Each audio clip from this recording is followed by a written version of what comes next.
കാരുണ്യവാനായ നാഥൻ നമ്മെ അനുഗ്രഹിക്കുമാറാവട്ടെ.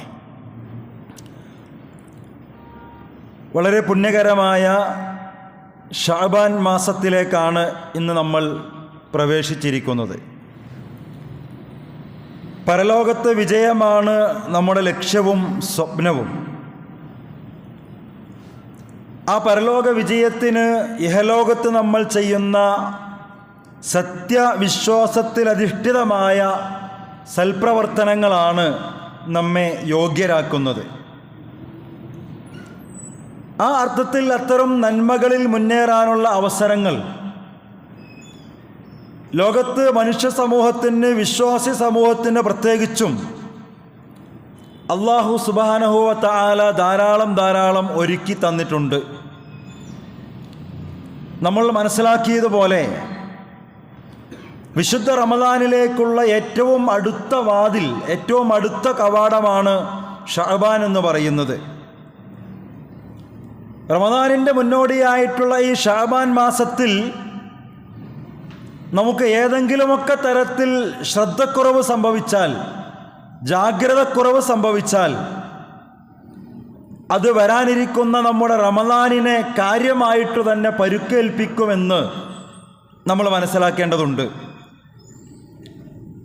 അതുകൊണ്ട് എല്ലാം കൊണ്ടും നേരത്തെ തന്നെ ഒരുങ്ങി മനസ്സിനെ പാകപ്പെടുത്തി ചിട്ടപ്പെടുത്തി ആ റമദാനിന് വേണ്ടി നമ്മൾ സെറ്റാവുക എന്നതാണ് ഷഅബാനിൽ നമ്മൾ ശ്രദ്ധിക്കേണ്ടുന്ന ഏറ്റവും വലിയ ജാഗ്രത എന്ന് പറയുന്നത്. വിശുദ്ധ റമദാനിൻ്റെ ആവേശവും ആരാധനകളുടെ നീണ്ട രാത്രികളുമൊക്കെ പ്രതീക്ഷിച്ചുകൊണ്ട് നിൽക്കുമ്പോൾ വിശ്വാസികൾ പലപ്പോഴും അവഗണിക്കാൻ സാധ്യതയുള്ള മാസമാണ് ഈ ഷഅബാനും ഈ കഴിഞ്ഞ ഈ റജബുമൊക്കെ. നമുക്കറിയാമല്ലോ, ഏതൊരു കാര്യത്തിലേക്ക് നമ്മൾ ഇറങ്ങി പുറപ്പെടുമ്പോഴും തയ്യാറെടുക്കുമ്പോഴുമൊക്കെ അതിനുള്ള യോഗ്യത നമ്മൾ നേടണം. നമ്മൾ നമ്മോട് തന്നെ ചോദിക്കേണ്ട ഒരു ചോദ്യമുണ്ട്.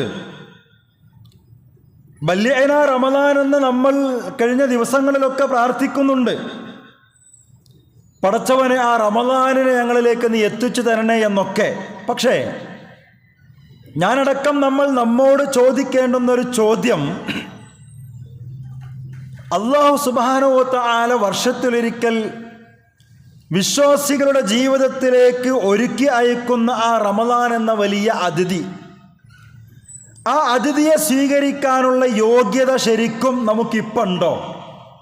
അത് ഞാൻ എന്നോടും നിങ്ങളോടും നമ്മൾ നമ്മുടെ ജീവിതത്തെ മുമ്പിൽ വെച്ചുകൊണ്ട് ചോദിക്കേണ്ട ചോദ്യമാണ്.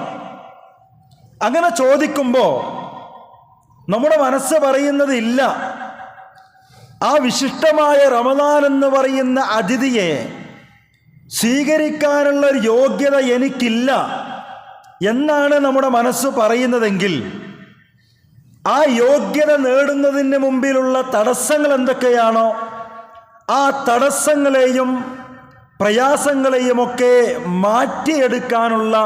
നീക്കിയെടുക്കാനുള്ള സമയമാണ് ഷഅബാൻ എന്ന് പറയുന്ന, നമ്മൾ ഇന്ന് കാലെടുത്ത് വച്ചിരിക്കുന്ന മാസം എന്ന് പറയുന്നത്. ഞാൻ നേരത്തെ പറഞ്ഞല്ലോ, വിശുദ്ധ റമദാനെക്കുറിച്ചുള്ള ചിന്തയിൽ മനുഷ്യൻ ഇബാദത്തുകളുടെ കാര്യത്തിൽ അശ്രദ്ധനാകാൻ സാധ്യതയുണ്ട്. പല കാര്യത്തിലും അശ്രദ്ധനാകാൻ സാധ്യതയുണ്ട്. ഇബാദത്തുകളുടെ കാര്യത്തിലും മനുഷ്യൻ അശ്രദ്ധനാകാൻ സാധ്യതയുള്ള മാസമാണ് ഷഅബാൻ എന്ന് പറയുന്നത്. അശ്രദ്ധ പാടില്ല എന്ന് മാത്രമല്ല, ചില കാര്യങ്ങളൊക്കെയും വളരെ ശ്രദ്ധയോടുകൂടി ചെയ്തു തീർക്കാനുള്ള സമയം കൂടിയാണ് യഥാർത്ഥത്തിൽ റമദാനെ കാത്തിരിക്കുന്ന വിശ്വാസികൾക്ക് ഷഅബാൻ എന്ന് പറയുന്നത്. അങ്ങനെ ചെയ്തു തീർക്കാനുള്ളവയുടെ കൂട്ടത്തിൽ വളരെ പ്രധാനപ്പെട്ട ഒന്നെന്ന് ചോദിച്ചാൽ, കഴിഞ്ഞ വർഷങ്ങളിലെ നോമ്പുകൾ നമുക്ക് ബാക്കിയുണ്ടെങ്കിൽ അത് ഉടനെ തന്നെ നോറ്റുവീട്ടണം. കഴിഞ്ഞ വർഷത്തെ നോമ്പ് വല്ലതും, നിർബന്ധ നോമ്പ് വല്ലതും നോറ്റുവീട്ടാൻ നമുക്ക് വല്ലതും ബാക്കിയുണ്ടെങ്കിൽ അത് ഉടനെ തന്നെ നോറ്റുവീട്ടേണ്ടതുണ്ട്. അതിനാണ് പ്രഥമ പരിഗണന കൊടുക്കേണ്ടത്. കാരണം റമദാനിലെ നഷ്ടപ്പെട്ട നോമ്പ് അത് ഫറളാണ്. നബി സല്ലല്ലാഹു അലൈഹി വസല്ലം തങ്ങൾ ഷഅബാനിൽ നോമ്പെടുക്കുകയും ഷഅബാനിൽ നോമ്പെടുക്കാൻ മറ്റുള്ളവരെ പ്രേരിപ്പിക്കുകയും ചെയ്തിരുന്നു എന്നാണ്. റസൂൽ സല്ലല്ലാഹു അലൈഹി വസല്ലമയുടെ ജീവിതം പരിശോധിക്കുമ്പോൾ കാണാൻ കഴിയും, എല്ലാ മാസത്തിലും നബി തങ്ങൾ അനുഷ്ഠിക്കാറുണ്ടായിരുന്ന 3 നോമ്പ്, അഥവാ അറബി ചന്ദ്രമാസപ്രകാരം, അറബി മാസപ്രകാരം ആ നടുക്കിലെ 3 ദിവസങ്ങളിലെ നോമ്പ് നല്ല സുന്നത്താണല്ലോ. ആ 3 ദിവസത്തെ നോമ്പ് യാത്ര കാരണോ മറ്റോ നബിക്ക് നഷ്ടപ്പെട്ടാൽ ആ നഷ്ടപ്പെട്ട സുന്നത്ത് നോമ്പുകൾ പോലും നോറ്റുവീട്ടാറുണ്ടായിരുന്നു. എപ്പോ? ഈ ഷഅബാൻ മാസത്തിൽ എന്ന് ഇബ്നു ബത്തോലിനെ പോലുള്ള മഹാന്മാരായ പണ്ഡിതന്മാർ വിശദീകരിക്കുന്നുണ്ട്. ഞാൻ പറഞ്ഞു വന്നത്, റമദാനിന് മുമ്പ് ഈ ഷഅബാനിൽ ശ്രദ്ധയോടുകൂടി നമ്മൾ ചെയ്തു തീർക്കാനുള്ള ഒരു കാര്യം, പ്രധാനപ്പെട്ടത് റമദാനിൽ വല്ല നോമ്പും നമുക്ക് നഷ്ടപ്പെട്ടിട്ടുണ്ടെങ്കിൽ അത് അടുത്ത റമദാന് മുമ്പ് നോറ്റുവീട്ടുക എന്ന് തന്നെയാണ്. ഇനി രോഗം കൊണ്ടോ മറ്റോ നോറ്റുവീട്ടാൻ കഴിയാത്ത ആളുകളുണ്ടെങ്കിൽ അവർ പകരം ഫിദിയ നൽകണം. അതെങ്ങനെയാണ് നൽകേണ്ടതെന്ന് ചോദിച്ചാൽ കർമ്മശാസ്ത്രം പറയുന്നത് ഖുർആനിലോ ഹദീസിലോ കൃത്യമായ അളവും കണക്കൊന്നും പഠിപ്പിച്ചിട്ടില്ല. പലരും ചോദിക്കാറുണ്ട്, ഒരു നോമ്പിന് പകരം എത്രയാണ് കൊടുക്കേണ്ടത്, എങ്ങനെ കൊടുക്കേണ്ടത് എന്നൊക്കെ ചോദിക്കാറുണ്ട്. അപ്പോൾ ഒരു നേരത്തെ ഭക്ഷണമാണോ ഒരു ദിവസത്തെ ഭക്ഷണമാണോ, അതിനെക്കുറിച്ചൊന്നും കൃത്യമായ അളവും കണക്കൊന്നും ഖുർആനിലോ ഹദീസിലോ ഇല്ല. പിന്നെ അത് പണ്ഡിതന്മാരാണ് വിശദീകരിക്കുന്നത്, ഫിഖ്ഹി പണ്ഡിതന്മാരാണ്. അതുകൊണ്ട് അഭിപ്രായ വ്യത്യാസങ്ങൾ വരുന്നത്. 1 മുദ്ദ് എന്ന് പറയുന്ന ആളുകളുണ്ട്, 2 മുദ്ദ് എന്ന് പറയുന്ന ആളുകളുണ്ട്. അതൊക്കെ ആ കാലഘട്ടത്തിലെ കണക്കുകളാണ്. 1 മുദ്ദെന്ന് പറഞ്ഞാൽ ഈ കൈക്കുമ്പിളിൽ കൊള്ളുന്ന, നിറയെ കൊള്ളുന്ന ധാന്യം എന്നൊക്കെയാണ് അതിന് കണക്ക് പറയാറുള്ളത്. 2 മുദ്ദെന്ന് പറഞ്ഞാൽ 2 കൈക്കുമ്പിൾ എന്ന് പറഞ്ഞാൽ 1 കിലോ എന്നൊക്കെ പറയുന്ന ആളുകളൊക്കെ ഉണ്ട്. എന്തായിരുന്നാലും അപ്പോൾ ഒരു മിസ്കീന് ഭക്ഷണം കൊടുക്കുക എന്നതാണ് ഒരു നോമ്പിൻ്റെ പകരം. അത് ഒരു നേരത്തെ ഭക്ഷണമാണോ ഒരു ദിവസത്തെ ഭക്ഷണമാണോ എന്നതിലൊന്നും കൃത്യമായ പരാമർശങ്ങൾ നമുക്ക് ഹദീസിലും ഖുർആനിലൊന്നും കാണാൻ കഴിയില്ല. അപ്പോൾ ഇതും വളരെ ഗൗരവത്തിലെടുക്കണം. ഞാൻ പറയുന്നത് സാന്ദർഭികമായിട്ട്, റമദാനിലെ അതിപവിത്രമായ നോമ്പ് നഷ്ടപ്പെട്ടവരുണ്ടെങ്കിൽ അത് വളരെ മാന്യമായിട്ട് തന്നെ ആ ഫിദിയ കൊടുക്കാൻ നമ്മൾ തയ്യാറാകുക. ഒരു മിസ്കീനിന് അത്യാവശ്യം, ചില പണ്ഡിതന്മാരൊക്കെ പറയുന്നത് ഒരു ദിവസത്തെ നോമ്പ് തുറക്കാനും നോമ്പെടുക്കാനുമുള്ള ഭക്ഷണം എന്ന് പറയുന്നവരുണ്ട്. എന്തായിരുന്നാലും മാന്യമായൊരു ഭക്ഷണം അതിന് കൊടുക്കാൻ നമ്മൾ തയ്യാറാവുക. അതുമായി ബന്ധപ്പെട്ട ചർച്ചകളിലൊക്കെ ഉള്ളത് ഇത് മനസ്സിലാക്കേണ്ടത് കൊണ്ട് അങ്ങനെ പറയണത്. പണം കൊടുത്താൽ മാത്രം പോരാ എന്നാണ്, ഭക്ഷണമായിട്ട് അത് ഉപയോഗപ്പെടുത്തണമെന്നൊക്കെയാണ്. ഇപ്പോൾ നിങ്ങൾക്കൊരു 20 നോമ്പ് നഷ്ടപ്പെട്ടു, 10 നോമ്പ് നഷ്ടപ്പെട്ടു, ഒരു ദിവസം ഒരു ഇത്ര രൂപ കണക്കാക്കി നിങ്ങളൊരു മിസ്കീന് കൊണ്ടുപോയി കൊടുത്താൽ അത് അയാൾ ചിലപ്പോൾ കറണ്ട് ബില്ലടയ്ക്കാനോ ഡ്രസ്സ് എടുക്കാനൊക്കെ ഉപയോഗിച്ചു എന്ന് വരും. അങ്ങനെയൊക്കെയാണല്ലോ. എന്താണ് അയാളെ പ്രയാസം? അപ്പം അങ്ങനെ ചെയ്യും. അത് പറ്റില്ല എന്നാ, ഭക്ഷണമായിട്ട് തന്നെ കൊടുക്കണം എന്നാ. അതുകൊണ്ടാണ് മഹാന്മാരായ പണ്ഡിതന്മാർ ഭൂരിപക്ഷവും പറയുന്നത് അതിനേറ്റവും നല്ല രീതി എന്താ, അത് റമദാനിൽ പ്രയാസപ്പെടുന്ന ദരിദ്രരായ ആളുകൾക്ക്, നോമ്പെടുക്കുന്നവർക്ക് എന്ത് ചെയ്യുക, നോമ്പ് തുറക്കും നോമ്പെടുക്കാനും അത്താഴത്തിനൊക്കെ പറ്റുന്ന രൂപത്തിൽ ഭക്ഷണ പദാർത്ഥങ്ങൾ വാങ്ങിക്കൊടുക്കുക. അപ്പോൾ ആ സംഖ്യ കണക്കാക്കിയിട്ട് റമദാൻ കിറ്റൊക്കെ നമ്മൾ വാങ്ങിക്കൊടുത്താൽ അതൊക്കെ അങ്ങനെയാണ് അതിൻ്റെ ഏറ്റവും നല്ല രീതി. മഹാന്മാർ പറയുന്നത്, ഒരാൾക്ക് റമദാനിൽ നോമ്പ് നഷ്ടപ്പെട്ടു, അങ്ങനെ അടുത്ത റമദാനിന് മുമ്പ് ന്യായമായ കാരണം കൂടാതെ നോമ്പ് നോറ്റുവീട്ടിയിട്ടില്ലെങ്കിൽ അവ നോറ്റുവീട്ടുകയും വേണം, ഫിദിയ കൊടുക്കുകയും വേണമെന്നാണ്. ഇതൊക്കെ ഫിഖ്ഹി വശങ്ങളാണ്. ഇമാം ഷാഫിഈ ഉൾപ്പെടെ, ഇമാം മാലിക് ഉൾപ്പെടെ, ഇമാം അഹ്മദ് ഉൾപ്പെടെയുള്ള മദ്ഹബിൻ്റെയും പണ്ഡിതന്മാരുടെ അഭിപ്രായം എന്താണ്? കഴിഞ്ഞ റമദാനിൽ നിങ്ങൾക്ക് നഷ്ടപ്പെട്ട നോമ്പ് ഈ അടുത്ത റമദാന് മുമ്പ് നോറ്റുവിട്ടാൻ കഴിഞ്ഞില്ല. കഴിയാത്തത് ന്യായമായ കാരണങ്ങളില്ലാതെയാണ്. ശർഈയായ കാരണങ്ങൾ അത് വിഷയമല്ല. ന്യായമായ കാരണങ്ങളില്ലാതെ നോറ്റുവിട്ടാൻ കഴിഞ്ഞില്ല അടുത്ത റമദാന് മുമ്പ് എങ്കിൽ നിങ്ങളത് പിന്നീട് നോറ്റുവിട്ടുകയും വേണം, ഫിദിയ കൊടുക്കുകയും വേണമെന്നൊക്കെ പറയുന്ന മഹാന്മാരായ പണ്ഡിതന്മാരുണ്ട്. അബൂ ഹുറൈറയെ പോലുള്ള, ഇബ്നു അബ്ബാസ് റളിയല്ലാഹുവിനെ പോലുള്ള സഹാബിമാരുടെ ഫത്വകളെ മുമ്പിൽ വെച്ചുകൊണ്ടാണ് അവർ അത്ര അഭിപ്രായങ്ങളൊക്കെ എടുക്കുന്നത്. എന്നാൽ അബൂ ഹനീഫയെ പോലുള്ള മഹാന്മാർ പറയുന്നത് നോറ്റുവിട്ടിയാൽ മാത്രം മതി എന്ന് പറയുന്നവരൊക്കെ ഉണ്ട്. ഇമാം ബുഖാരിയെ പോലുള്ള ആളുകൾക്ക് ഈ അഭിപ്രായമാണുള്ളത്. ഞാൻ പറഞ്ഞു വന്നത്, ഇതൊക്കെ നമ്മൾ അടുത്തൊരു റമദാനിൻ്റെ മുമ്പിലെത്തി നിൽക്കുമ്പോൾ ഇതൊക്കെ വളരെ ഗൗരവത്തോടെ നമ്മൾ ശ്രദ്ധിക്കേണ്ട കാര്യങ്ങളാണ്. സുന്നത്തുകളിൽ ഏറ്റവും ശ്രേഷ്ഠമായ സുന്നത്ത് നോമ്പ് റമദാനിന് തൊട്ട് മുമ്പോ ശേഷമോ ഉള്ളതാണ് എന്ന് പണ്ഡിതന്മാർ പറയുന്നുണ്ട്. അഥവാ ഫർള് നമസ്കാരത്തിൻ്റെ തൊട്ട് മുമ്പ് ശേഷമുള്ള സുന്നത്തുകളാണല്ലോ ഏറ്റവും പ്രധാനപ്പെട്ട സുന്നത്തുകൾ എന്നതുപോലെ അതേ സ്ഥാനവും പരിഗണനയും തുല്യതയുമുള്ള നോമ്പുകളാണ് റമദാനിന് മുമ്പും ശേഷവും ഒക്കെയായിട്ട് വരുന്ന സുന്നത്ത് നോമ്പുകൾ എന്ന് മഹാന്മാർ പറയുന്നുണ്ട്. അപ്പോൾ ഈ മാസം ധാരാളം നോമ്പെടുത്തുകൊണ്ടും ഖുർആൻ ഓതിക്കൊണ്ടുമൊക്കെ ആ റമദാനിന് വേണ്ടി മാനസികമായും ശാരീരികമായും ആത്മീയമായും സ്പിരിച്വൽ മൈൻഡ് നമ്മൾ ഒന്ന് ഉഷാറാക്കിയെടുക്കണം. അതിനൊക്കെയുള്ള മാസമാണ് ഈ ശഅബാൻ എന്ന് പറയുന്നത്. നബി സല്ലല്ലാഹു അലൈഹി വസല്ലമയെ കുറിച്ച് പറയുന്നത് ഫമാ റഅയ്തു റസൂലല്ലാഹി സ്വല്ലല്ലാഹു അലൈഹി വസല്ലം ഇസ്തക്മല സിയാമ ശഹ്റിൻ ഇല്ലാ റമദാൻ. റമദാൻ മാസം കഴിഞ്ഞാൽ പിന്നെ ശഅബാനിൽ നോമ്പെടുക്കുന്നത് പോലെ റസൂൽ വേറൊരു മാസത്തിലും നോമ്പെടുത്തിട്ടില്ല എന്നാണ് പറയുന്നത്. അപ്പോൾ ധാരാളം നോമ്പെടുക്കുക എന്നത് ശഅബാനിനെ പരിഗണിക്കുന്നതിൻ്റെ ഭാഗമാണെന്ന് ഇത്തരം ഹദീസുകൾ വെച്ചുകൊണ്ട് മഹാന്മാർ പഠിപ്പിക്കുന്നുണ്ട്. അപ്പോൾ എന്തിനാ നോമ്പെടുക്കുന്നത്? അത് വിശപ്പ് സഹിക്കാനുള്ള ട്രെയിനിങ് മാത്രമല്ല, മനസ്സിലാക്കണം. റമദാനിൻ്റെ മുമ്പ് ശഅബാനിൽ നമ്മൾ ധാരാളം നോമ്പെടുത്താൽ നമുക്ക് റമദാൻ വലിയ പ്രയാസമുള്ളതായിട്ട് മാറൂല. വിശപ്പൊക്കെ നമുക്ക് അഡ്ജസ്റ്റ് ചെയ്യാൻ പറ്റും. അതിനു വേണ്ടി മാത്രമല്ല, പിന്നെന്തിനു കൂടിയിട്ടാണ്? നമ്മുടെ മനസ്സിനെ, നമ്മുടെ ആഗ്രഹങ്ങളെ, നമ്മുടെ ചിന്തകളെ പിടിച്ചു നിർത്താൻ, നിയന്ത്രിക്കാനുള്ളൊരു പരിശീലനം, ഒരു ട്രെയിനിങ് പീരീഡ്. റമദാനൊരു ട്രെയിനിങ്ങാണ്. ആ റമദാനിലേക്കുള്ള ട്രെയിനിങ് പീരീഡാണ് ശഅബാൻ എന്ന് പറയുന്നത്. അപ്പോൾ ശഅബാനിൽ നിങ്ങൾ ധാരാളം നോമ്പെടുത്തിട്ടും സ്വതക്ക ചെയ്തിട്ടും ഖുർആൻ ഓതിയിട്ടുമൊക്കെ നിങ്ങൾ അതിലേക്ക് വേണ്ടി തയ്യാറെടുക്കണം എന്ന് അള്ളാഹിൻ്റെ ഹബീബ് സല്ലല്ലാഹു അലൈഹി വസല്ലം പഠിപ്പിക്കുകയാണ്. ഇനി എന്തിനാണ് അങ്ങനെ റമദാൻ മാസത്തിന് മുമ്പ് ശഅബാൻ മാസത്തിൽ എന്തിനാ കൂടുതൽ നോമ്പെടുക്കുന്നത് എന്ന് ചോദിച്ചപ്പോൾ നബി സല്ലല്ലാഹു അലൈഹി വസല്ലം കൊടുത്ത രണ്ട് മറുപടി കൂടി നമ്മളെപ്പോഴും കേൾക്കാറുണ്ട്. ഞാൻ ഒന്നുകൂടി നിങ്ങളെ ഓർമ്മപ്പെടുത്താണ്. രണ്ട് മറുപടിയുണ്ട്. ഒന്നെന്താ? അത് ജനങ്ങളൊക്കെ അശ്രദ്ധരാകുന്ന മാസമാണ്. ശഅബാൻ എന്ന് പറയുന്നത് റജബിൻ്റെയും റമദാനിൻ്റെയും ഇടയിൽ ജനങ്ങളൊക്കെയും അശ്രദ്ധരാകുന്ന മാസമാണ്. അതുകൊണ്ട് ഞാൻ ആ മാസത്തിൽ കൂടുതൽ നോമ്പെടുക്കുന്നു എന്നാണ് നബി പറഞ്ഞത്. കാരണം റജബ് പവിത്രമായ മാസമാണ്. ഇസ്ലാമിക രാജ് സംഭവിച്ചതൊക്കെ റജബിലാണെന്ന് മഹാന്മാരായ പല ആളുകളും അഭിപ്രായപ്പെടുന്നുണ്ട്, മറിച്ച് അഭിപ്രായമുള്ളവരുണ്ട്. എന്തായിരുന്നാലും റജബ് പൊതുവെ പവിത്ര മാസമായി കണക്കാക്കുന്നുണ്ട് മുസ്ലിം സമൂഹം. അതുകൊണ്ട് ആളുകൾ വളരെ ഓർക്കുകയും പവിത്രമായി കാണുകയും ചെയ്യുന്ന റജബ്. പിന്നെ വരുന്ന റമദാനാണ്.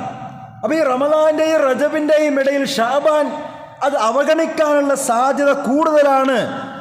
അതുകൊണ്ടാണ് ഞാൻ ആ മാസം കൂടുതൽ നോമ്പെടുത്തത് എന്നാണ് നബി സല്ലല്ലാഹു അലൈഹി വസല്ലം പറഞ്ഞത്. മഹാന്മാർ പറയുന്നുണ്ട്, അള്ളാഹുവിൻ്റെ പ്രീതി കിട്ടാൻ വേണ്ടി മത്സരിക്കാൻ പറ്റിയ ഏറ്റവും നല്ല സമയം അള്ളാഹിനെ മറക്കാൻ സാധ്യതയുള്ള സമയം എന്നാ. ശ്രദ്ധിക്കണം. അള്ളാഹുവിൻ്റെ പ്രീതി കിട്ടാൻ വേണ്ടി നിങ്ങൾക്ക് മത്സരിക്കണോ, ആ മത്സരിക്കാൻ പറ്റിയ ഏറ്റവും നല്ല സമയം ഏതാ? ജനങ്ങളൊക്കെ അള്ളാഹിനെ മറക്കാൻ സാധ്യതയുള്ള സമയമാണെന്നാ. എന്ന് പറഞ്ഞാൽ മൊത്തത്തിൽ ജനങ്ങളൊക്കെ ഇങ്ങനെ അശ്രദ്ധരായിരിക്കുന്ന സമയം. അതുകൊണ്ടാണ് ഇസ്ലാമിക പ്രമാണങ്ങൾ പരിശോധിക്കുമ്പോൾ മനസ്സിലാക്കാൻ കഴിയും, ജനങ്ങൾ അശ്രദ്ധരാകാനും അവഗണിക്കാനും സാധ്യതയുള്ള സമയത്ത് ചെയ്യുന്ന ഇബാദത്തുകൾക്ക് പുണ്യം ധാരാളമുണ്ടെന്നാണ്. ആളുകൾ അശ്രദ്ധരാകാനും അവഗണിക്കാനും സാധ്യതയുള്ള സമയങ്ങളുണ്ടല്ലോ, അത്തരം സമയത്ത് നിങ്ങൾ വല്ല ഇബാദത്തും ചെയ്താൽ അത് കൂടുതൽ പുണ്യകരമാണെന്നാണ് ഇസ്ലാം പഠിപ്പിക്കുന്നത്. അതുകൊണ്ട് ആ മുൻഗാമികളെക്കുറിച്ച് പഠിക്കുമ്പോൾ കാണാൻ കഴിയും, മഗ്‌രിബിനും ഇശാഇനും ഇടയിലുള്ള സമയം അതൊരു അശ്രദ്ധയുടെ സമയമാണ് പൊതുവെ ഇത്തരം വിഷയത്തിൽ നിന്നാണ്. അതുകൊണ്ടാണ് ആ സമയം സജീവമാക്കാൻ മുൻഗാമികൾ നിർദ്ദേശിച്ചിട്ടുള്ളത്. അശ്രദ്ധയുടെ കേന്ദ്രമാണ് അങ്ങാടികളെന്ന് പറയുന്നത്. അതുകൊണ്ട് അങ്ങാടിയിൽ ചെല്ലുമ്പോൾ, മാർക്കറ്റിൽ ചെല്ലുമ്പോൾ നിങ്ങൾ ദിക്ർ ചൊല്ലിയാൽ അത് വളരെ മഹത്തരമാണെന്ന് ഇസ്ലാം പഠിപ്പിച്ചത്. അപ്പം ഇങ്ങനെ ഇത്തരം ജനങ്ങൾ അശ്രദ്ധരാകാൻ സാധ്യതയുള്ള സമയങ്ങളെ സൽക്കർമ്മങ്ങൾ കൊണ്ട് സജീവമാക്കുക എന്ന് പറയുന്നത് ചില്ലറയല്ലാത്ത പുണ്യം അതിനുണ്ട്, ചെറുതല്ലാത്ത പുണ്യമുണ്ട്. ഫിത്തനയുടെ കാലത്ത് ഒരു ഹദീസിൽ കാണാം, ഫിത്തനയുടെ കാലത്ത് നാട്ടിലാകെ പ്രശ്നങ്ങളാണ്. പ്രശ്നം എന്ന് പറഞ്ഞാൽ അടിമക്കാണെന്നല്ല ഉദ്ദേശിച്ചത്.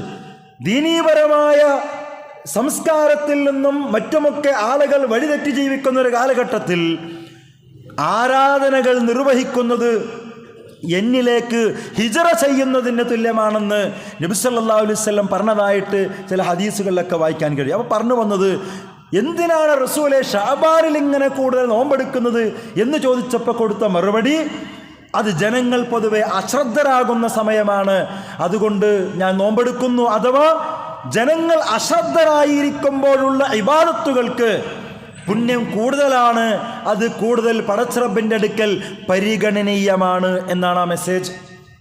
രണ്ടാമതായിട്ട് നബി സല്ലല്ലാഹു അലൈഹി വസല്ലം ചോദ്യം ചോദിച്ച ഉസാമ റളിയല്ലാഹുവിന് കൊടുത്ത മറുപടി എന്താണ്? അത് അള്ളാഹുവിലേക്ക് മനുഷ്യന്റെ കർമ്മങ്ങൾ ഉയർത്തപ്പെടുന്ന മാസമാണ്. നമ്മൾ ശരിക്കും ശ്രദ്ധിക്കണം. നമ്മുടെ കർമ്മങ്ങളൊക്കെയും അള്ളാഹുവിൻ്റെ മാലാഖമാർ അള്ളാഹുവിന് മുമ്പിൽ കൊണ്ടുപോയിട്ട് സബ്മിറ്റ് ചെയ്യുന്ന, സമർപ്പിക്കുന്ന, പ്രദർശിപ്പിക്കുന്ന ഒരു സമയമുണ്ട് അത്രേ. അത് പല സാഹചര്യങ്ങളുണ്ട്. എല്ലാ ദിവസവും അസറിന് ശേഷം, സുബ്ഹിക്ക് ശേഷമൊക്കെ അങ്ങനെ ചെയ്യുമെന്ന് കാണാം. ആഴ്ചയിൽ എല്ലാ വ്യാഴാഴ്ചയും തിങ്കളാഴ്ചയും അങ്ങനെ ഉയർത്തപ്പെടുമെന്ന് കാണാം. അതുകൊണ്ടാണ് റസൂൽ എന്ന് നോമ്പ് സുന്നത്താക്കിയത്. കാരണം നമ്മുടെ കർമ്മങ്ങൾ ഇങ്ങനെ അല്ലങ്ങനെ കാണുമ്പോൾ നമ്മളവിടെ നോമ്പെടുത്ത വളരെ പെർഫെക്റ്റായ അവസ്ഥയിൽ അങ്ങനെയാണല്ലോ. നമ്മൾ കിട്ടുമല്ലേ എന്നൊരു സാധനം ബേജാറായിട്ടിരിക്കുമ്പോൾ നമ്മൾ വളരെ സ്പിരിച്വൽ മൈൻഡിലായിരിക്കും. വേണ്ടപ്പെട്ട ഒരാൾ വീട്ടിൽ നിന്ന് മക്കളോ വേണ്ടപ്പെട്ട ഒരാൾ ഒരു ഇൻ്റർവ്യൂവിന് പങ്കെടുക്കുകയാണ്, അല്ലെങ്കിൽ ഡ്രൈവിങ്ങിൻ്റെ ലൈസൻസ് ടെസ്റ്റിന് വേണ്ടി ഇങ്ങനെ പോകാൻ നിൽക്കുക, അതവിടെ നടന്നുകൊണ്ടിരിക്കുക. നമ്മളിവിടുത്തെ വല്ലാത്ത പ്രാർത്ഥനയിലും ഒരു വല്ലാത്ത ആത്മീയ മനസ്സിലായിരിക്കും അല്ലേ. ഇതന്നെ അള്ളാഹ് റസൂൽ പറഞ്ഞത്. അള്ളാഹുവിൻ്റെ മാലാഖമാർ നമ്മുടെ കർമ്മങ്ങൾ അള്ളാഹിന് മുമ്പിൽ കൊണ്ടുപോയി പ്രദർശിപ്പിക്കുമ്പോൾ അത് അള്ളാഹ് സ്വീകരിക്കും. എപ്പോ? നിങ്ങളിവിടെ നോമ്പെടുത്തിട്ട് ഇങ്ങനെ വല്ലാത്തൊരു ആത്മീയ മനസ്സിലാണെങ്കിൽ. അപ്പോൾ റസൂൽ പറയാം, എൻ്റെ കർമ്മങ്ങൾ അള്ളാഹുവിന് മുമ്പിൽ മലക്കുകൾ കാണിച്ചു കൊടുക്കുമ്പോൾ ഞാൻ നോമ്പുകാരനായിരിക്കാൻ ഇഷ്ടപ്പെടുന്നു. കാരണം നോമ്പുകാരനായിരിക്കെ അള്ളാഹു സുബ്ഹാനഹു വ തആല കർമ്മങ്ങൾ സ്വീകരിക്കാനുള്ള സാധ്യത കൂടുതലാണ് എന്നാണ് പറഞ്ഞത്. അതുകൊണ്ട് ഞാൻ പറയുന്നത്, പ്രിയമുള്ളവരെ, വർഷത്തിൽ അള്ളാഹുവിന് മുമ്പിൽ മലക്കുകൾ നമ്മുടെ കർമ്മങ്ങൾ കൊണ്ടുപോയി കാണിക്കുന്ന സമയം ഷഅബാനിലാണെന്നാണ് പറയുന്നത്. ഷഅബാനിൽ. അപ്പോൾ ഈ വരും ദിവസങ്ങൾ, ഇന്ന് 1 ഷഅബാൻ 1-ാമത്തെ ദിവസമാണ്. വരും ദിവസങ്ങളിൽ അതൊക്കെ സംഭവിക്കുന്ന ദിനങ്ങളാണ്. അതുകൊണ്ട് ധാരാളം നോമ്പെടുത്തിട്ടും സൽക്കർമ്മങ്ങൾ ചെയ്തിട്ടും ഇബാദത്തുകൾ അധികരിപ്പിച്ചിട്ടുമൊക്കെ ഇനി ഇൻഷാ അല്ലാഹ് വരും ദിനങ്ങളെ ഉപയോഗപ്പെടുത്താൻ നമ്മൾക്ക് കഴിയേണ്ടതുണ്ട്, സാധിക്കേണ്ടതുണ്ട്. മുൻഗാമികളായ ആളുകൾ ഈ ഷഅബാൻ മാസമായി കഴിഞ്ഞാൽ ഇബാദത്തിന് വേണ്ടി ഒഴിഞ്ഞിരിക്കുന്ന, സാധാരണ നമ്മളെപ്പോഴും ഒഴിഞ്ഞിരിക്കാനുള്ളത് ലൈലത്തുൽ ഖദ്ർ വരുമ്പോഴാണ് അല്ലേ. റമദാൻ അവസാനത്തെ 10 വരുമ്പോഴാണ് നമ്മൾ ഇത്തിക്കാഫും പിന്നെ ഒഴിഞ്ഞിരിക്കലൊക്കെ ഉണ്ടാവുക. എന്നാൽ മുൻഗാമികളെ കുറിച്ച് പറയുന്നത്, ഈ ഷഅബാൻ മാസമായി കഴിഞ്ഞാൽ ചില മുൻഗാമികളായ ആളുകൾ എല്ലാം മാറ്റിവെച്ച് ഇബാദത്തുകൾക്ക് വേണ്ടി ഇവിടെ ഒഴിഞ്ഞിരിക്കുന്ന, അതിൻ്റെ കണ്ടിന്യൂഷനാണ് പിന്നെ റമദാനിൽ സംഭവിക്കുക എന്നാണ്. അതുകൊണ്ടാണ് ചില മഹാന്മാരൊക്കെ പറഞ്ഞത് റജബ് എന്ന് പറയുന്നത് കൃഷി വിത്ത് നടാനുള്ള മാസമാണെന്നാണ്. കഴിഞ്ഞു റജബ്, അത് വിത്തിറക്കാനുള്ള മാസമാണ്. ഷഅബാൻ എന്ന് പറയുന്നത് ആ വിത്തിന് വെള്ളവും വളവും കൊടുക്കാനുള്ള മാസമാണെന്നാണ്. റമദാൻ എന്ന് പറയുന്നത് ഇങ്ങനെ കൊയ്തെടുക്കാനുള്ള മാസം എന്ന് പറഞ്ഞാൽ കുറേ കിട്ടും റമദാന്, അത് പിന്നീടൊക്കെ പറയും ഇൻഷാ അല്ലാഹ് എന്ന് മഹാന്മാരൊക്കെ പറഞ്ഞത് കൊണ്ടാണ്. അപ്പം റമദാൻ നോമ്പിൻ്റെ മുന്നോടിയായുള്ള കൃത്യമായ പരിശീലനമായി കൂടി ഷഅബാനെ കാണാൻ നമുക്ക് കഴിയണം. റമദാനിൽ കൂടുതൽ ഉന്മേഷപരമാവാൻ ഈ ഷഅബാൻ നോമ്പ് നമ്മളെ സഹായിക്കും. റമദാനിലേക്കുള്ളൊരു പടിവാതിലായതിനാൽ തന്നെ നോമ്പിന് പുറമെ റമദാനിലെ ഞാൻ നേരത്തെ പറഞ്ഞ പോലെ പ്രത്യേകമായ ആരാധനാ കർമ്മങ്ങളായ ഖുർആൻ പാരായണം, സ്വതക്ക, ഇതൊക്കെ റമദാനിൽ നമ്മൾ കൂടുതൽ ചെയ്യാം. പക്ഷെ ഇപ്പം തന്നെ നമ്മൾ അതിലേക്കുള്ളൊരു മനസ്സിങ്ങനെ തിരിച്ചു വെക്കണം. അത് ഷഅബാനിൽ കൂടുതൽ പുണ്യകരമാണ് നമ്മൾ മനസ്സിലാക്കുകയും വേണം. ഇനി ചോദിക്കട്ടെ, എന്തിനാണ് ഇങ്ങനെ ഇത്രത്തോളം ഗൗരവത്തോടുകൂടി എന്തിനാ ഇതിനൊരുങ്ങുന്നത്? എന്തിനാ ഒരു മാസം മുമ്പേ എന്തിനാ റസൂൽ സല്ലല്ലാഹു അലൈഹി വസല്ലം പിന്നൊരു മാസത്തിന് ശേഷമുള്ള റമദാന് വേണ്ടി ഇങ്ങനെ ഒരുങ്ങിയത് എന്തിനാ? യാതൊരു സംശയവുമില്ല, റമദാൻ എന്ന് പറയുന്നത് അത്രത്തോളം പ്രധാനമാണ് എന്നതുകൊണ്ട് തന്നെയാണ്. സ്വർഗം തേടുന്ന മനുഷ്യന് അത് നഷ്ടപ്പെടാതിരിക്കുക നമ്മുടെ ലക്ഷ്യം വലിയ ലക്ഷ്യമാണ്. നമ്മളൊക്കെ യാത്ര ചെയ്തുകൊണ്ടിരിക്കുന്നത് സ്വർഗം എന്ന് പറയുന്ന ഒരു വല്ലാത്ത സംഭവത്തിലേക്കാണ് നമ്മൾ യാത്ര ചെയ്തു. അത് ചെറുതല്ല.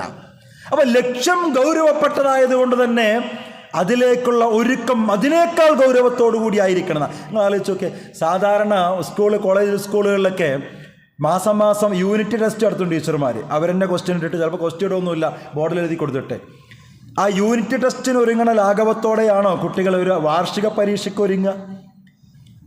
ഒരു സ്പോർട്സിൽ പങ്കെടുക്കുന്നൊരു കുട്ടി സ്കൂൾ തലത്തിൽ പങ്കെടുക്കുന്ന മത്സരത്തിന് പങ്കെടുക്കുന്ന ഒരു മനസ്സോടെയാണോ ഒരു സ്റ്റേറ്റ് തലത്തിൽ പങ്കെടുക്കുന്ന മത്സരത്തിന് വേണ്ടി ഒരുങ്ങുക? രണ്ടും വ്യത്യാസം ഉണ്ടാകുമല്ലോ. ഇത് വർഷത്തിലൊരിക്കൽ വരുന്നൊരു വിരുന്നുകാരനാണ്. ആ അതിഥിയെ സ്വീകരിക്കണമെങ്കിൽ ആ അർത്ഥത്തിൽ തന്നെ വളരെ ഗൗരവത്തോടുകൂടി കാര്യപ്രാപ്തിയോടുകൂടി തന്നെ ഒരുങ്ങാൻ തയ്യാറാകണം എന്ന് തന്നെയാണ് അള്ളാഹുവിൻ്റെ റസൂൽ കരീം സല്ലല്ലാഹു അലൈഹി വസല്ലം നമ്മെ വിളിച്ച് വീണ്ടും വീണ്ടും ഓർമ്മപ്പെടുത്തിക്കൊണ്ടേയിരിക്കുന്നത്. റമദാന് മുന്നോടിയായി ഷഅബാനെ നമ്മൾ പരിഗണിക്കുന്നതിൻ്റെ ഭാഗമായി ശ്രദ്ധിക്കേണ്ട രണ്ടാമത്തെ ഒന്ന് പറഞ്ഞു, നോമ്പ് ധാരാളം എടുക്കുക എന്നാണ് പറഞ്ഞത്, 100 വീട്ടണം എന്നൊക്കെ പറഞ്ഞു. രണ്ടാമതായി നമ്മൾ ശ്രദ്ധിക്കേണ്ടത് ഫർളുകളുടെ കൂട്ടത്തിൽ മുമ്പിൽ നിൽക്കുന്ന ഒന്നാണ് ഫർള് നമസ്കാരങ്ങൾ, 5 നേരത്തെ നമസ്കാരം. ആ ഫർള് നമസ്കാരത്തോടുള്ള നമ്മുടെ നിലപാടും സമീപനവും എന്ത് എന്നുകൂടി നമ്മൾ ആലോചിക്കണം. ഫർള് നമസ്കാരങ്ങൾ ഇല്ലാത്തവരല്ല നമ്മൾ, ഉണ്ട്. പക്ഷെ അതിലൊക്കെ ഒരു അടുക്കും ചിട്ടയും ഉണ്ടാക്കിയെടുക്കാൻ ഈ ഷഅബാനിലൂടെ കഴിയണം. എപ്പോഴെങ്കിലും കണ്ട് നിസ്കരിക്കലല്ല. നമസ്കാരത്തോടുള്ള നമ്മുടെ നിലപാട് അത് ഇഖാമത്ത് സ്വലാത്താകണം. എന്താ ഇഖാമത്ത് സ്വലാത്ത് എന്ന് പറഞ്ഞാൽ? അത് വെറുതെ അങ്ങ് നിസ്കരിക്കലല്ല. ലക്ഷണമൊത്ത നമസ്കാരത്തിന് ഇഖാമത്ത് സ്വലാത്ത് എന്ന് പറയാം. ആ അർത്ഥത്തിൽ നമസ്കാരത്തെ ഗൗരവത്തോടു കൂടി സമീപിക്കാൻ നമുക്ക് കഴിയണം. നമ്മുടെ നമസ്കാരങ്ങളെ വല്ല പാളിച്ചകളുണ്ടെങ്കിൽ തിരുത്തണം. പലപ്പോഴും പലരുടെയും നമസ്കാരം തന്നെ ശരിയല്ല, അത് വേറെ പറയേണ്ടതാണ്. ഞാൻ തൊട്ടു പോകുകയാണ്, സൂചിപ്പിച്ചു പോകുകയാണ്. എങ്ങനെ നമസ്കരിക്കേണ്ടത് റസൂല് പഠിപ്പിച്ചു തന്നിട്ടില്ലേ? എങ്ങനെ ഇരിക്കണം, എങ്ങനെ സുജൂദ് ചെയ്യണം. ഇന്ന് പല ആളുകളും ആദ്യത്തെ തഹിയ്യാത്തിന് ഇരിക്കുന്നതും ഒരുപോലെയാണ്, അവസാനത്തെ തഹിയ്യാത്തിന് ഇരിക്കുന്നതും ഒരുപോലെയാണ്. ഫിക്കിൽ രണ്ട് പേര് തന്നെ, ഒന്ന് തവറുക്കിൻ്റെ ഇരുത്തമാണ്, മറ്റൊന്ന് ഇഫ്തിറാഷിൻ്റെ ഇരുത്തമാണ്. പല ആളുകൾ നമസ്കരിക്കുമ്പോൾ അത്തഹിയ്യാത്തിന് ഇരിക്കാൻ എങ്ങനെ, ആദ്യത്തെ അത്തഹിയ്യാത്തിന് എങ്ങനെയാണോ ഇരിക്കൽ അതുപോലെ തന്നെയാണ് മഹാഭൂരിപക്ഷം ആളുകളും അവസാനത്തെ അത്തഹിയ്യാത്തിന് ഇരിക്കാറുള്ളത്. ശ്രദ്ധിക്കാത്തത് കൊണ്ട്, അറിയാത്തത് കൊണ്ടല്ല. സുജൂദിലൊക്കെ കാല് വെക്കുന്നത് കണ്ടാൽ ചില ആളുകളൊക്കെ എങ്ങനെയാണ് നമസ്കാരമൊക്കെ ശരിയാകുക? അപ്പോൾ നമ്മുടെ നമസ്കാരത്തിൽ ഓരോ കർമ്മങ്ങളും എടുത്ത് നോക്കിയാൽ റസൂല് പഠിപ്പിച്ച കോലത്തിലൊന്നല്ല നമ്മുടെ നമസ്കാരം. അപ്പോൾ ഇതൊക്കെ വളരെ ഗൗരവത്തോടെ ശ്രദ്ധിക്കുക. ഈ ഷഅബാനോടുകൂടി, ഈ ഷഅബാനിലേക്ക് പ്രവേശിക്കുമ്പോൾ നമസ്കാരത്തിൻ്റെ രൂപവും കോലവും മാത്രമല്ല, അതിലെ കൃത്യമായ സമയനിഷ്ഠ ഉണ്ടല്ലോ, അത് നിർവഹിക്കേണ്ടതുപോലെ നിർവഹിക്കാനൊക്കെ ഉള്ള ഒരു മനസ്സ് നമ്മളിങ്ങനെ പാകപ്പെടുത്തി എടുക്കണമെന്നാണ് പറയുന്നത്. നമ്മുടെ പ്രഭാതം, നമ്മുടെ പുലർച്ച എന്ന് പറയുന്നത് അത് നമസ്കാരവുമായി ബന്ധപ്പെട്ടതാണ്. നേരം വെളുക്കുമ്പോൾ, ഇതാണ് ഇസ്ലാമിൻ്റെ പ്രത്യേകത. സുബിഹിയോട് കൂടിയിട്ടാണ് നമ്മൾ രാവിലെ തുടങ്ങുന്നത്. സുബിഹി ജമാഅത്തും അതിന് സുന്നത്തും വളരെ പ്രധാനപ്പെട്ടതാണ്. അസ്സലാത്തു ഖൈറും മിനന്നൗം എന്ന് പള്ളിയിൽ നിന്ന് വിളിച്ചു പറയും. ഉറക്കത്തേക്കാൾ ഉത്തമമാണ് നമസ്കാരം. അത് വല്ലാത്തൊരു ഡയലോഗാണത്, ശ്രദ്ധിക്കണം. എന്തിനാ അപ്പം അങ്ങനെ വിളിച്ചു പറയണത്? പ്രത്യേകമായിട്ട് നമ്മുടെയൊക്കെ ചില പോരായ്മകൾ ബോധ്യപ്പെട്ടത് കൊണ്ട് അള്ള ഏൽപ്പിച്ചത് അങ്ങനെ പറയാൻ. അസ്സലാത്തു ഖൈറും മിനന്നൗം, എടോ നിങ്ങൾ ഉറക്കത്തേക്കാൾ ഉത്തമം, ഉറക്കാണ് നല്ല നിങ്ങൾക്ക് തോന്നും, പക്ഷേ അത് തോന്നിക്കല. ആ ഉറക്കത്തേക്കാൾ നിങ്ങൾക്ക് ഉത്തമം നമസ്കാരം തന്നെയാണ് എന്ന് സുബഹി നമസ്കാരത്തിന് വേണ്ടി പള്ളിയിൽ നിന്ന് ഇങ്ങനെ വിളിച്ചു പറയുമ്പോൾ മൂടിപ്പൊതിച്ച് കിടന്നുറങ്ങുന്നവന് റമദാനെ വരവേൽക്കാൻ അർഹതയുണ്ടോ എന്ന് ആലോചിക്കണം. ഉണ്ടെങ്കിൽ ആ ശീലം മാറ്റണം. ഈ ഷഅബാനിലൂടെ സുബഹി നമസ്കാരത്തിന് തൊട്ടടുത്ത പള്ളിയിലെത്തും എന്ന് തീരുമാനിക്കാൻ നമുക്ക് കഴിയണം. അള്ളാഹുവിൻ്റെ അനുഗ്രഹം ഇറങ്ങുന്ന സമയമെന്ന് റസൂല് പഠിപ്പിച്ച സമയ സുബഹിയുടെ സമയം. ആ സമയത്ത് നമ്മൾ മൂടിപ്പൊതിച്ച് കിടക്കാൻ പാടില്ല. അള്ളാഹു ബർക്കത്ത് വീതം വെച്ച് കൊടുക്കുന്ന സമയ. അതുകൊണ്ടാണ് മുൻഗാമികൾ പിഞ്ചു മക്കളെപ്പോലും എഴുന്നേൽപ്പിക്കുമായിരുന്നു സഹാബിമാർ സുബഹിന്റെ സമയത്ത്. നമസ്കരിക്കാൻ പാടില്ലാത്ത ആർത്തവകാരികളായ സ്ത്രീകൾ പോലും ആ സുബഹിന്റെ സമയമായി അണിച്ചിരിക്കുകയായിരുന്നു. എന്തിന്? അത് അള്ളാഹ് ഇങ്ങോട്ട് ഇറങ്ങി വന്നിട്ട് ഇങ്ങനെ ബർക്കത്ത് വീതം വെച്ച് കൊടുക്കുന്ന സമയമാണത്രേ വിശ്വാസികൾക്ക്. നമ്മളെന്താ ചെയ്യുക? ആ സമയത്ത് സുഖമായിട്ട് ഇങ്ങനെ മൂടിപ്പുതച്ച് കിടന്നുറങ്ങാം. മാറ്റണം. റമദാനിന് മുന്നോടിയായി ഷഅബാനിൽ അതൊക്കെ മാറ്റിയെടുക്കാൻ നമുക്ക് കഴിയണം. സുബഹിക്ക് മുമ്പേ ഉണരുന്ന സംസ്കാരത്തെ നമസ്കാരവുമായി ബന്ധപ്പെടുത്തിയ ദീനാണ് നമ്മുടെ ദീൻ. സുബഹിക്ക് മുമ്പേ ഉണരുന്ന സംസ്കാരത്തെ നമസ്കാരവുമായി ബന്ധപ്പെടുത്തിയ സംസ്കാരം. അതെന്താ? അതിൽ മറ്റൊന്നും കൂടി കടന്നു വരുന്നത് തഹജ്ജുദ്. അതാണ് ആ സംസ്കാരം. തൊബറാനി ഉദ്ധരിച്ചൊരു ഹദീസിലുണ്ട്, നബി സല്ലല്ലാഹു അലൈഹി വസല്ലം പറയാണ്, ഒരാൾ രാത്രി നമസ്കാരം നിർവഹിക്കാൻ ഉദ്ദേശിച്ചാൽ, തഹജ്ജുദ് നിസ്കരിക്കണം ഒരാൾ വിചാരിച്ചു, അങ്ങനെ വിചാരിച്ചാൽ കിടന്നുറങ്ങുമ്പോൾ മലക്ക് വന്നിട്ട് പറയും, എഴുന്നേൽക്ക്, സമയം കുറേ ആയിരിക്കണം, നേരം അതിക്രമിച്ചിരിക്കുന്നു, എഴുന്നേൽക്ക്, നീ നമസ്കരിക്ക്, നിന്റെ നാഥനെ സ്മരിക്ക് എന്ന് മലക്ക് വന്നിട്ട് അവനങ്ങനെ മോട്ടിവേറ്റ് ചെയ്ത് വിടുന്ന പറഞ്ഞേ. അതേസമയം അങ്ങനെയൊന്നും വിചാരിക്കാതെ കിടന്നുറങ്ങിയ ഒരുത്തനോട് വേണ്ട പിശാച് പറയൂ അത്രേ, ഇനി നീണ്ട രാത്രിയാണ്, ഇനി ഒരുപാടുണ്ട് നേരം വിളിക്കാൻ. അപ്പോൾ ഇന്നും കിടന്നുറങ്ങിക്കോ, കുറച്ച് കണ്ടിട്ട് എഴുന്നേൽക്കാം. ഇപ്പം എഴുന്നേറ്റ് ഇനി നിസ്കരിക്കൊക്കെ ആണെങ്കിൽ കണ്ണിൽ ഉറക്കച്ചടവുണ്ട്. അങ്ങനെയാണ് ആ പ്രയോഗം. കണ്ണിൽ ഉറക്കച്ചടവുണ്ടാവും, ശരീരം മെലിയും, ഉറക്കം കിട്ടൂല, ഓഫീസിൽ പോയിട്ട് ഉറക്കം തൂങ്ങേണ്ടി വരും. ഇങ്ങനെയൊക്കെയുള്ള വർത്താനം പിശാച് വന്നിട്ട് ഇങ്ങനെ ചെവിയിൽ പറയും അത്രേ. എന്നിട്ട് അതിൻ്റെ അവസാനം എന്താണെന്നറിയോ ഹദീസിൻ്റെ? ഈ മനുഷ്യൻ പിശാചിനെയാണ് അനുസരിക്കുന്നതെങ്കിൽ അവൻ നമസ്കരിക്കാതെ അവിടെ തന്നെ കിടന്നുറങ്ങും, പിശാച് അവൻ്റെ ചെവിയിൽ മൂത്രമൊഴിക്കുകയും ചെയ്യും എന്നാണ്. നോക്കൂ നിങ്ങൾ, നമ്മൾ എത്ര കാലമായി ആരെയാണ് അനുസരിച്ചു കൊണ്ടിരിക്കുന്നത്? ഇത്ര കാലമായി ആരെയാണ് നമ്മൾ അനുസരിച്ചു കൊണ്ടിരിക്കുന്നത്? ഇതൊക്കെ ഒരു സമയത്ത് ചോദിക്കേണ്ട ചില ചോദ്യങ്ങളാണ്. അപ്പോൾ ഉറക്കം വിട്ടുണർന്ന് അള്ളാഹുവിനെ കണ്ടുമുട്ടാൻ കൊതിയാകുന്ന നമസ്കാരമാണ് തഹജ്ജുദ് എന്ന് പറയുന്നത്. ഫമിനൽ ലൈലി ഫതഹജ്ജദ് ബിഹി നാഫിലത്തൻ ലക് അസാ അൻ യബ്അസക റബ്ബുക മഖാമ മഹ്മൂദ. ഇതൊക്കെ വിശുദ്ധ ഖുർആൻ പറഞ്ഞ വർത്തമാനങ്ങളാണ് തഹജ്ജുദുമായി ബന്ധപ്പെട്ടിട്ട്.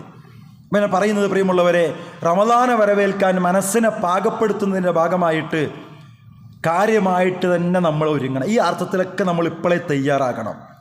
അതിനുവേണ്ടി തഹജ്ജുദ് ഉണ്ടാക്കണം, സുബഹിൻ്റെ ജമാഅത്തിലേക്ക് എത്തണം, അത് തിരിച്ചു പിടിക്കണം, പള്ളിയുമായുള്ള ബന്ധത്തെ നമ്മൾ കനപ്പിക്കണം, നമസ്കാരം കൃത്യസമയം നിർവഹിക്കുന്നതിൽ ജാഗ്രത പാലിക്കണം, ഖുർആൻ പാരായണം ചെയ്യുന്നവരുടെ മാസമെന്ന് മുൻഗാമികൾ വിശേഷിപ്പിച്ചിട്ടുണ്ട്. ഖുർആൻ ധാരാളം ഓതണം. ഇതൊക്കെ നമ്മൾ ശ്രദ്ധിക്കണം. പക്ഷെ നിങ്ങൾ ആലോചിച്ച് നോക്കുക, പക്ഷെ പലപ്പോഴും നമ്മളെന്ന് പറഞ്ഞ മൊത്തം സമുദായം എവിടെ നിൽക്കുന്നു നമ്മൾ എന്നുള്ളത് വളരെ ഗൗരവത്തോടു കൂടി ആലോചിക്കേണ്ട കാര്യമാണ്. ഖേദകരമെന്ന് പറയട്ടെ, പലപ്പോഴും നമ്മിൽ പലരും കഴിഞ്ഞ റമദാനിലാണ് അവസാനമായിട്ട് നോമ്പെടുത്തത്. അതിനുശേഷം ഒരു നോമ്പ് പോലും ഇതുവരെ എടുക്കാൻ പല ആളുകൾക്കും കഴിഞ്ഞിട്ടില്ല. രോഗം കൊണ്ടോ പ്രയാസം കൊണ്ടോ കഴിയാത്തവരെ കുറിച്ചല്ല കേട്ടോ പറയണത്, മടിയന്മാരായിട്ടിരുന്നവരെ കുറിച്ചാണ്. കഴിഞ്ഞിട്ടില്ല. വിശുദ്ധ റമദാനിൽ കൃത്യമായി അത്താഴത്തിനണിച്ച് സുബഹി ജമാഅത്തിനെത്തിയ പലരും പതുക്കെ പല കാരണങ്ങളും പറഞ്ഞിട്ട് ആ സുബഹി ജമാഅത്തൊക്കെ നിർത്തലാക്കി. റമദാനിലെ ദിവസങ്ങൾ കൊണ്ട് ഖുർആൻ മുഴുവൻ ഓതിത്തീർത്തവർ വെള്ളിയാഴ്ച ദിവസത്തിൽ ഇന്നൊരു സൂറത്തുൽ കഹ്ഫ് 100-110 ആയത്ത് വരുന്ന സൂറത്തുൽ കഹ്ഫ് പോലും ഓതിത്തീർക്കാൻ ഒരു വർഷം കൊണ്ട് അവർക്ക് കഴിഞ്ഞിട്ടില്ല. ഇതൊക്കെ നമ്മിൽ പലരുടെയും അനുഭവങ്ങളാണ്. റമദാനിൽ തഹജ്ജുദ് നിസ്കരിച്ച ആളുകൾ ഇതുവരെയും ഒരു തഹജ്ജുദിന് പോലും എണീക്കാൻ കഴിഞ്ഞിട്ടില്ല. എന്തേ നമുക്ക് സംഭവിച്ചത്? ആലോചിക്കാൻ കഴിയണം, തിരുത്തേണ്ടത് തിരുത്താൻ കഴിയണം. പ്രിയമുള്ളവരെ, വിശുദ്ധ റമദാൻ എന്ന് പറയുന്ന പരിശീലന കളരിയിലേക്ക് ഇനിയും നമ്മിൽ എത്ര പേര് ബാക്കി ഉണ്ടാകുമെന്ന് പറയാൻ കഴിയില്ല. ഇന്നും ഇന്നലെയും ഇപ്പം നമ്മൾ സംസാരിച്ചു കൊണ്ടിരിക്കുമ്പോൾ പോലും അള്ളാഹുവിലേക്ക് ആളുകൾ തിരിച്ചു പോയിക്കൊണ്ടിരിക്കുന്നുണ്ട്. നമ്മൾ എത്ര പേരുണ്ടാകുമെന്ന് പറയാൻ കഴിയില്ല. പ്രാർത്ഥിക്കുക, ആയുസ്സും ആരോഗ്യവും അള്ളാഹു നമുക്ക് നൽകുമാറാവട്ടെ. അതിന് ഈ വിശുദ്ധ റമദാൻ എന്ന പരിശീലന കളരിയിലേക്ക് മനസ്സിനെയും ശരീരത്തെയും അവയവങ്ങളെയും ഒരുക്കിയും മെരുക്കിയും എടുക്കാൻ പ്രാക്ടീസിനുള്ള മാസമാണ് ഷഅബാൻ എന്ന കാര്യം നമ്മൾ മറന്നു പോകാൻ പാടില്ല. സ്വർഗം ആഗ്രഹിച്ചുകൊണ്ട് കൃഷിയിറക്കാൻ ആഗ്രഹിക്കുന്നവർക്ക് നല്ല വളക്കൂറുള്ള മണ്ണാണ് ഷഅബാനും റമദാനും ഒക്കെ. ഒന്നുകൂടി ആവർത്തിക്കട്ടെ, സ്വർഗം ആഗ്രഹിച്ചുകൊണ്ട് കൃഷി ചെയ്യണമെന്ന് ആഗ്രഹിക്കുന്നവരാണോ നിങ്ങൾ?